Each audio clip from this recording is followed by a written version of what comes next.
In this problem, we're going to look at the application of a linear function to a real-world setting. The rental cost of a 20-foot recreational vehicle is $129.50 plus 15 cents per mile. We want to A, find a linear function that expresses the cost C as a function of miles driven M. Part B, determine the rental cost if 860 miles are driven.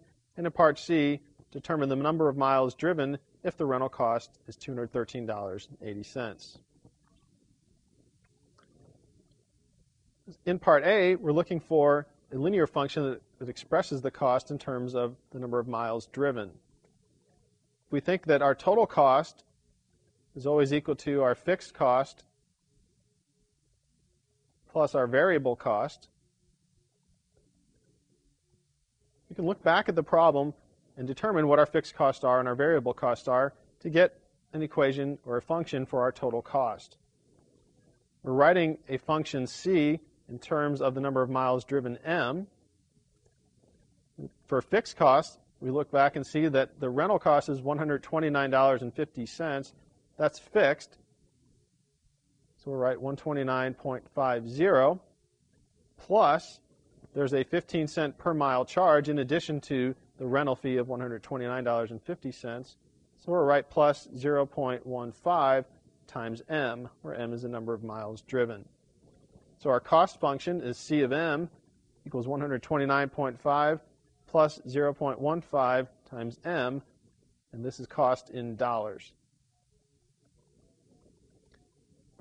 For Part B, we're going to determine the rental cost if M is equal to 860 miles, because we need to evaluate C of 860.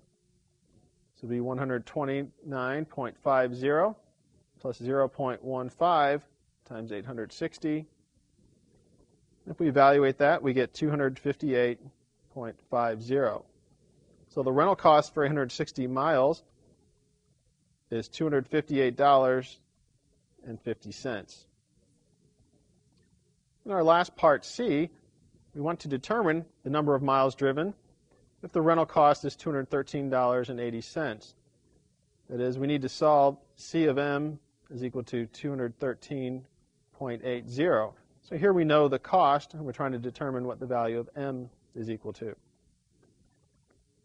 So we have 129.50 plus 0.15 M must equal 213.80.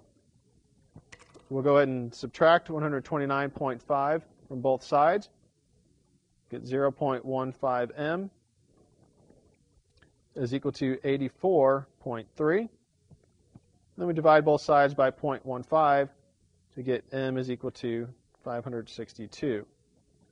So if the rental cost is $213.80, the number of miles driven was 562.